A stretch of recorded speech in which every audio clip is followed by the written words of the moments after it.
네, 오늘 말씀 제목은 필요를 채우는 사람이 되어라 는 말씀으로 말씀을 전하겠습니다. 제가 이 서울시민교회 와서 말씀을 전할 때 이렇게 늘 제목이 명령령으로 이렇게 되어서 한 어떤 분이 늘 말씀이 왜 이렇게 명령령이냐고 이렇게 얘기했습니다. 네, 말씀을 주제를 정하다 보니까 하나님의 말씀은 늘 명령령이기 때문에 명령령으로 지었습니다. 우리 하나님 말씀은 오늘 말씀과 같이 이 하나님의 사람을 대접한 사람 누굽니까? 이 수냄 여인에 대해서 나옵니다. 이 하나님의 사람을 대접한 사람은 큰 복을 받습니다. 우리 하나님의 사람은 바로 하나님의 대리자이며 사자이기 때문입니다. 그러므로 하나님의 사람을 잘 대접하는 것이 바로 하나님을 대접하는 것과 같다라고 이렇게 성경은 얘기하고 있습니다. 갈라디아서 6장 6절에서 7절에 보면 이런 말씀이 있습니다. 가르침을 받는 자는 말씀을 가르치는 자와 좋은 것을 함께 하라. 스스로 속이지 말라. 하나님은 업심여김을 받지 아니하시나니 사람이 무엇으로 심든지 그대로 거두리라. 이렇게 말씀하고 있습니다. 왜 그렇습니까? 사도 바울이 갈라디아 성도들에게 그들의 스승, 사역자들에게 동력자 같이 생각하고 그들의 필요를 채워주라고 이렇게 얘기하고 있습니다. 이것은 농부가 정말 농사를 지을 때 씨앗을 뿌리고 그리고 씨앗을 뿌릴 때 그냥 씨앗만 뿌리는 것이 아니라 잘 가꾸고 그 씨앗이 잘 자랄 수 있도록 모든 환경을 조성해야 그 씨앗이 자라서 열매를 맺기 때문에 하나님의 사람을 잘 베풀고 하나님의 사람들에게 필요한 것을 채워줄 때 하나님의 큰 복을 받게 된다라고 얘기하고 있습니다. 하나님이 기뻐하신 것은 바로 이런 것입니다. 첫 번째로 마음을 다하는 접대입니다. 우리가 접대라는 것을 많이 들어봤을 겁니다. 우리나라도 접대 문화입니다. 이렇게 보면 부어라 마셔라 이런 접대가 아닙니다. 마음을 다하는 접대는 오늘 수냄 여인이 엘리사에게 베풀었던 접대입니다. 엘리사가 그 수냄이라는 지역을 이렇게 잘 지나다녔어요. 왜냐하면 사마리아와 갈멜 사이에 위치하고 있어서 이 수냄 지역만 이렇게 지나갈 때 누구의 집에 들어가게 되냐면 여인의 집입니다. 여인의 집. 그 여인의 집에 들어가는데 그 여인의 모습을 보면은 늘 엘리사를 보자마자 강권하여서 자기의 집에 이렇게 들이는 것을 볼 수 있습니다. 그것은 그 수냄 여인의 마음이 어떤 마음이냐? 마음을 다하는 거예요. 접대를 하는데 하나님의 사람을 접대를 하는데 그냥 형식적인 그냥 내가 할 수 있는 만큼 이렇게 접대하는 것이 아니라 마음을 다해서 접대하니까 그 마음을 다한 모습을 보고 엘리사는 그 많은 수냄 지역에 있는 그 집에서 특별히 이 여인의 집에 가게 됩니다. 근데 이 여인은 자기만 접대하는 것이 아니라 남편에게도 손님을 접대 잘하라고 이렇게 말하는 것을 볼 수 있습니다. 왜냐하면은 자기 집이 있는데 그 위에다가 뭐를 만드냐면 작은 방을 만들어요. 근데 이 작은 방을 만드는데 임시적으로 이렇게 만드는 것이 아니라 어떻게 만드냐면 진짜 집을 쌓듯이 그렇게 방을 만들고 거기에 방만 만드는 것이 아니라 거기에 책상이며 그 다음에 의자며 촛대며 아주 사소한 것까지 그리고 간소하지만 엘리사의 편의를 위해서 최대한 열심히 남편하고 그것을 준비하고 그 필요를 채워주는 것을 볼 수 있습니다. 이것을 보면은 이 수냄 여인의 마음은 아낌없이 하나님의 사람 엘리야를 대접하는 것을 볼 수 있습니다.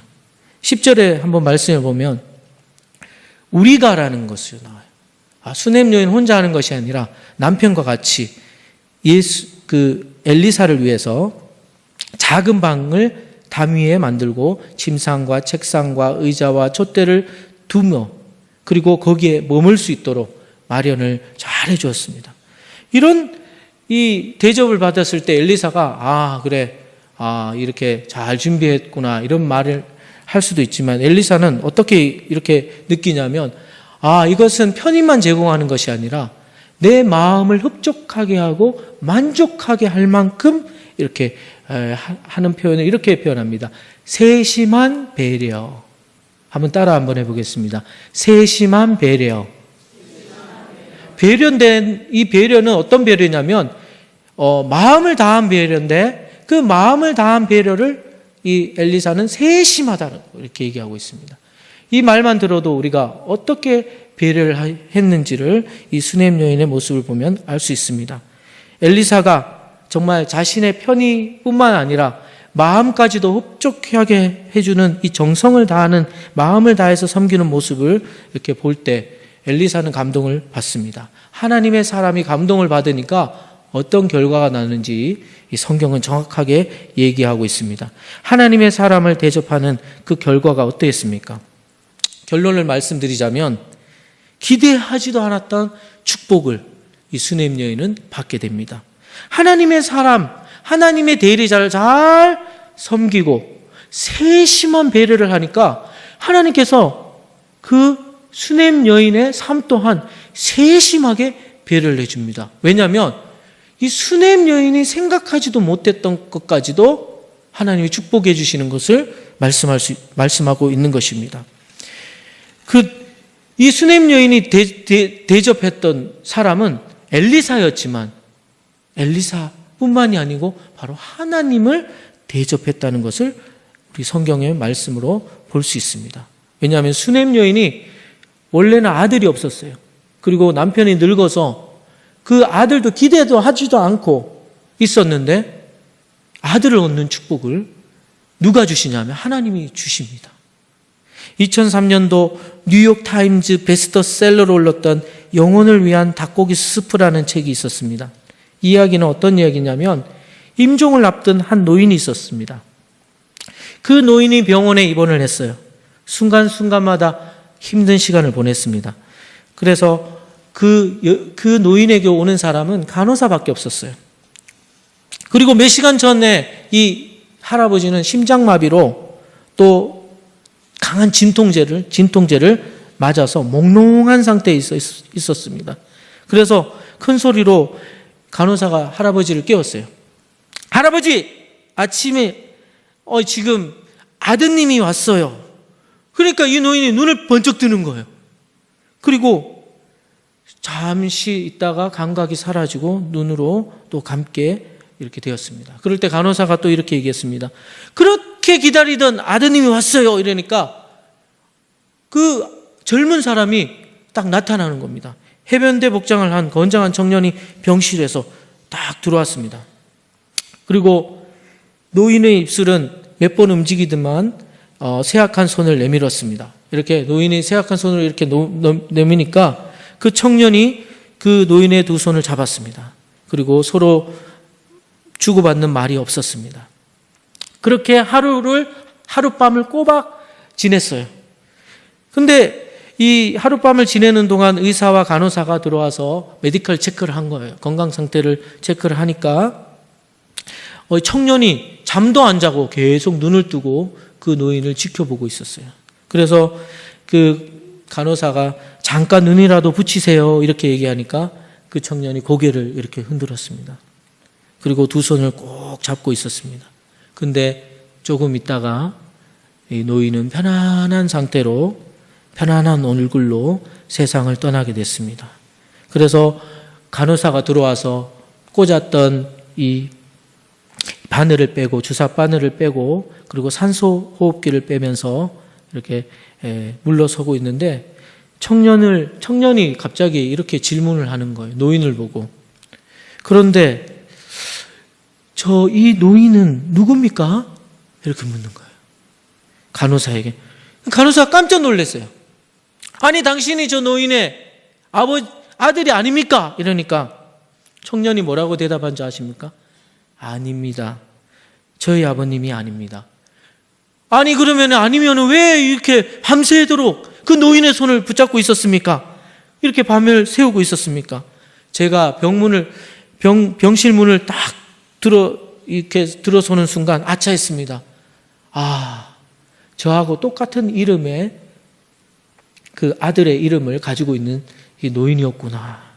그래서 착오가 생겼구나 하고 이렇게 왔는데 그 노인의 눈을 본 순간 제가 도저히 내가 저 노인의 아들이 아닙니다라고 말할 수가 없었다고 얘기했습니다.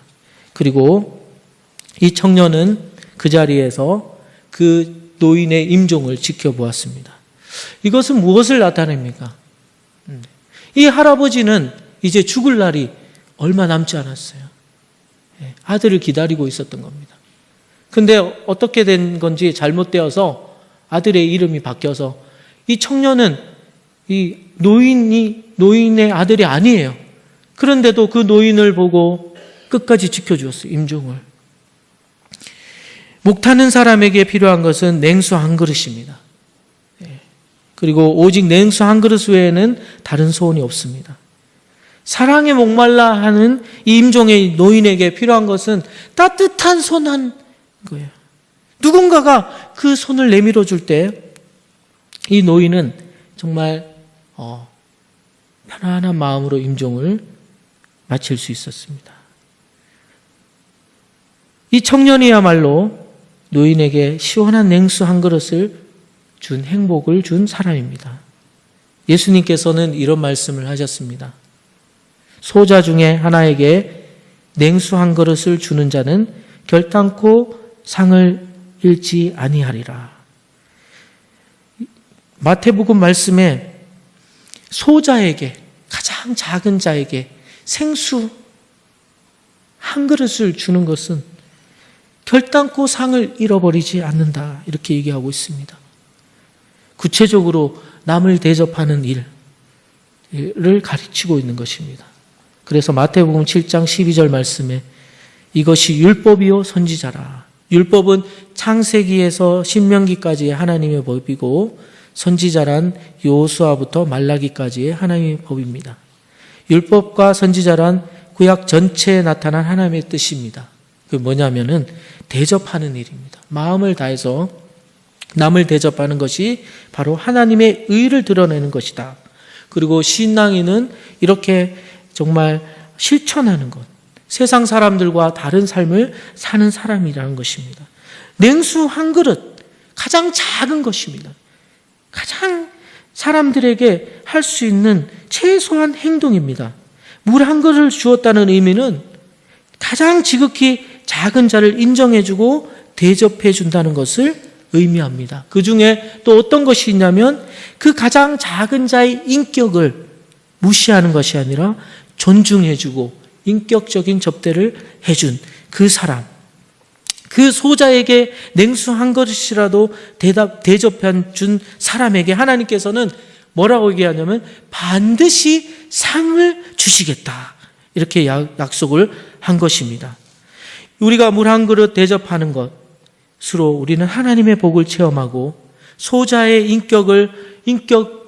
가장 작은 자에게 예수 그리스도의 인격을 담아 그를 대하는 것이 바로 하나님의 복을 받는 비결이다. 성경은 그렇게 가르치고 있습니다. 오늘 사랑하는 성도님들, 우리에게도 이런 마음이 있습니까? 이렇게 생각할 수도 있습니다. 내 형편에 무슨 하나님, 내 형편 좀 보세요. 내가 무슨 남을 배려할 수 있어요? 남편도 믿지도 않고 자식도 하나님을 알지 못한 상황이고 내 자신을 보더라도 내가 보잘것없는 사람이라고 나는 느끼는데 하나님의 축복이 어디 있다고? 내가 버림받은 사람 같은데 내가 어떻게 정말 이 작은 소자에게 또 사람들에게 그렇게 정말 배려를 할 수 있습니까? 이렇게 생각하고 있지 않나요? 저 사람은 집도 크고 차도 좋은 차를 타고 다니고 내보다 잘 사는 것 같은데 내가 무슨 주제에 내가 하나님이 배려하라는 그 배려를 할 수 있겠습니까? 이렇게 얘기하고 있지는 않나요? 혹시 지금 병으로 인해서 고통받아서 집안에는 도저히 선한 것이라고는 없고 직장도 없고 직장도 잘 되지도 않고 사업은 잘 안 돼서 낙담하고 있지는 않습니까? 이럴 때일수록 하나님께서는 이 세심한 배려, 이 배려가 장벽과 같이 느껴질 수도 있습니다. 하지만 하나님의 관점으로 보면 축복의 문을 여는 중요한 순간임을 잊지 마셔야 합니다. 이 수냄 여인 한번 보십시오. 수냄 여인이 뭐 능력이 있고 큰 집에 살고 많은 것이 있어서 하나님의 사람을 대접한 것이 아닙니다. 수냄 여인에게는 큰 문제가 있었어요. 어떤 문제냐?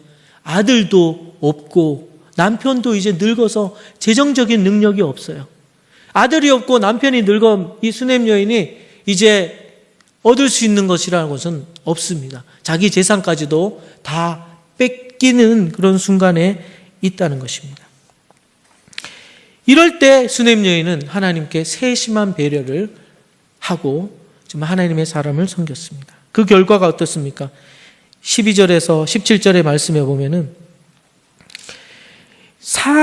이 자기 사한 게하시를 부릅니다. 엘리사가 12절에 보니까 수냄 여인을 불러오라 하니 곧 여인을 부르매 그 여인이 그 앞에 선지라.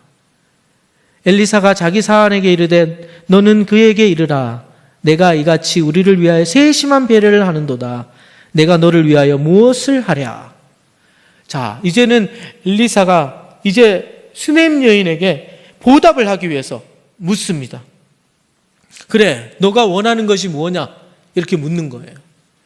그러면 너가 원하는 것을 왕에게나 관리자, 지금 이 당시에 가장 높은 자에게 가서 너가 필요한 것을 내가 구하겠다. 이렇게 얘기합니다. 엘리사가 정말 이 여인의 따뜻한 정성으로 받은 그것을 보답하기 위해서 수냄 여인을 위해서 소원을 들어주고 싶은 겁니다. 그래서 이제 제안을 합니다.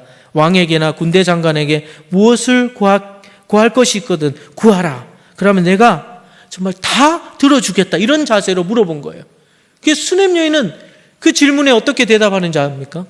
이렇게 대답합니다. 나는 내 백성 중에 거하나이다. 그건 무슨 말이냐면 나는 내 삶에 만족하고 있습니다. 현재 잘 지내고 있습니다. 이 말은 수냄 여인이 문제가 있는데도 자신의 문제를 하나님만 바라보고 어떻게 얘기하면 긍정적으로 대답합니다. 아무것도 필요하지 않다는 거예요. 그냥 보답받기 위해서 엘리사를 대접한 것이 아니라 정말 마음을 다해서 하나님의 사람을 대접하고 자기의 담례에 대해서 정중히 거절했습니다. 근데 엘리사가 아니 그래도 그 수냄 여인에게 뭔가 필요한 게 있지 않겠냐. 게하시야 한번 알아봐라. 그러니까 수냄 여인에게 중요한 문제가 뭐냐. 아들이 없어요. 네, 아들이 없는 거예요. 그러니까 엘리사가 뭐라고 얘기했냐면 이 1년 후에 너가 아들을 얻게 될 것이다. 이렇게 얘기하니까 수냄 여인이 아니 하나님의 사람이 어떻게 나에게 어떻게 합니까? 거짓말 속이지 말라고 이렇게 얘기합니다. 도저히 믿어지지 않는 그 답을 하는 겁니다. 근데 이 수냄 여인의 이 결과는 하나님이 이 결과를 이렇게 축복으로 아들을 낳게 하는 축복을 주십니다. 그것은 하나님께서 이제는 수냄 여인에게 세심한 배려를 하고 있는 거예요. 수냄 여인이 했던 그 세심한 배려가 누구에게? 하나님의 사람에게 했던 그 세심한 배려가 이제는 하나님이 그걸 보시고 하나님이 이제는 수냄 여인에게 세심한 배려를 하고 있는 겁니다. 전혀 생각지도 않았던 아들을 얻게 됩니다. 그리고 그 아들을 얻게 될 뿐만 아니라 이 수냄 여인은 아들뿐만이 아니라 놀라운 축복을 받게 되는데 이 아들은 얼마나 큰 축복이냐면 히브리인들은 자녀를 낳게 되면 하나님의 복과 선물로 이해했습니다. 그래서 아들이 태어나면 하나님께서 나에게 주신 복이다 이렇게 해서 자녀들을 하나님의 뜻대로 교육하고 양육하자는 마음이 있었습니다. 그래서 한 해를 지나서 아들을 얻게 됩니다. 16절에 보면 엘리사가 이르되 한 해가 지나면은 이렇게 아들을 얻게 되는데 17절에 과연 잉태하여 한 해가 지나 이때쯤 엘리사가 여인에게 말한데도 아들을 낳았더라. 응답을 받는 놀라운 역사가 벌어집니다. 아마 수냄 여인이 자기가 이 아들을 얼마나 기다렸겠어요. 근데 응답이 없었어요. 근데 하나님의 사람을 세심하게 배려해주고 섬기니까 이제는 하나님께서 직접 이 수냄 여인을 세심하게 배려해 주는 거예요. 뭐까지? 피로. 수냄 여인의 피로 그 아들을 낳게 되는 놀라운 기적을 얻게 됩니다. 그리고 이 아들은 어떤 아들입니까? 너무 귀한 아들이긴 하지만 정말 밭에 갔다가 죽음을 맞이합니다. 죽어버려요. 생명을 잃어버리게 됩니다. 그러니까 어떻게 될까요? 엘리사가 수냄 여인에게 또 관심을 가지는 거예요. 그래서 이 아들을 살려줍니다. 기적이 일어난 거예요. 죽었던 아들을 살려주는 역사를 있게 되고, 그리고 열왕기하 8장 1절에서 6절 보면은 7년 동안 기근이 옵니다. 이 수넴이라는 지역에 7년 동안 기근이 오는데 이 하나님의 사람 엘리사는 그것을 미리 알고 선지자이기 때문에 미리 예언하고 누구에게 먼저 가르쳐 주냐면 수넴 여인에게 가르쳐 줍니다. 그래서 7년의 기근을 피해서 어디로 가냐면 블레셋 사람들이 사는 하나님을 믿지 않는 그 땅으로 가게 됩니다. 왜냐하면 7년 동안 수넴 지역에는 기근이 와요. 그래서 아무것도 없는데도 이 수넴 여인은 하나님의 축복으로 인해서 땅이 정말 풍성한 블레셋 지방으로 또 이동하게 됩니다. 이렇게 하나님께서는 수넴 여인의 그 세심한 배려를 잊지 않으시고 끝까지 수넴 여인 또한 배려해 주시는 하나님의 축복을 누리게 됩니다. 그리고 7년 후에 다시 수넴 지역으로 와서 자기 땅과 전토를 정말 구할 때 하나님께서는 엘리사를 통해서 또 자기의 아들, 살아있는 아들을 통해서 그 땅도 다시 회복하게 되고 얻게 되는 축복을 받게 됩니다. 왕도 이 여인을 인정해주고 이 여인에 속한 모든 것과 이 땅에 떠날 때 이때까지 그 밭의 소출을 다 돌려주라고 명하게 됩니다. 하나님은 자신의 선지자를 세심하게 배려한 수넴 여인을 세심하게 돌보고 있었던 것입니다. 하나님은 모든 사람이 행하는 것을 지켜보고 있습니다. 그래서 그대로 갚아주십니다. 10년 후에, 20년 후에 우연한 발걸음을 통해서, 만남을 통해서 갚아주십니다. 이것이 바로 섭리하시는 하나님입니다. 우리가 정말 이런 살아계신 하나님이 우리를 보고 계십니다. 그래서 우리가 우리의 남편, 아내, 자식들, 친척들, 이웃들을 세심하게 배려해 주기 시작할 때 이 복이 바로 우리에게 찾아옵니다. 하나님의 사람에 대한 세심한 배려가 수넴 여인의 인생을 변화시켰습니다. 우리는 늘 내 중심적으로 살아갈 수밖에 없습니다. 내가 필요한 것을 채우고 싶고, 내가 정말 관심받고 싶고, 배려받고 싶고, 이렇게 해서 하나님께 나올 겁니다. 그러나 하나님께서는 바로 내 옆에 있는 사람에게 따뜻한 말 한마디, 진심으로 그 사람의 필요를 채워줄 때, 그때 비로소 하나님의 큰 축복과 배려가 우리를 향하고 있다는 것입니다. 이 사실을 잊지 마셔야 합니다. 수넴 여인은 자신이 하는 세심한 배려를 통해서 정말 원치 않았던 축복을 받게 됩니다. 자신이 가장 큰 문제까지도 해결받는 놀라운 정말 키워드, 해결의 키워드를 바로 세심한 배려를 통해서 얻게 되었습니다. 이것은 필요를 채워주는 그런 마음이 있었기 때문에 하나님께서 그 여인을 축복해 주신 것입니다. 말씀 맺겠습니다. 알버트 수바이처는 이렇게 얘기합니다. 진정으로 행복할 수 있는 사람은 어떻게 베풀 수 있는지 터득한 사람뿐이다. 이렇게 얘기합니다. 진정으로 우리가 행복할 수 있는 사람은 어떻게 남을 베풀 수 있는지 아는 사람이다. 라는 말입니다. 잠언 11장 24절 말씀에도 흩어 구제하여도 더욱 부요하게 되는 일이 있나니 가도히 아껴도 가난하게 될 뿐이라. 구제를 좋아하는 자는 풍족하여질 것이요 남을 윤택하게 하는 자는 자기도 윤택하여지리라. 남을 윤택하게 하고 남에게 정말 뭔가 베풀 때 하나님께서는 그것을 다시 그 사람에게 돌려주신다는 것입니다. 가난한 자를 구제하는 자는 궁핍하지 아니하려니와 못 본 채 하는 자는 저주가 크리라 말씀하고 있습니다. 세심하게 배려한 수넴 여인은 하나님께서 이 여인을 몇 배로 축복해 주십니다. 우리를 만드시고 우리의 시공간을 다 지켜보고 계시고 알고 계신 하나님을 믿고 아무도 보지 않는, 아무도 내가 하는 행동을 알아주지 않더라도 정직하게 또 세심하게 이렇게 남을 배려하고 정말 세심하게 남에게 필요를 채워주는 이 사람은 하나님께서 정말 10,000배, 100,000배 축복을 더해 주실 줄 믿습니다. 사랑하는 성도님들도 이런 축복된 하나님의 사람이 되시기를 예수 그리스도 이름으로 축원합니다. 우리 한번 같이 기도하는 시간을 가지겠습니다. 우리는 이렇게 수넴 여인과 같이 가장 작은 자에게 세심한 배려를 하고 있습니까? 저는 오늘 어떤 점심 때 이렇게 점심 식사를 하게 된, 한 달 동안 점심 식사를 준비를 하셨다 그랬어요. 정말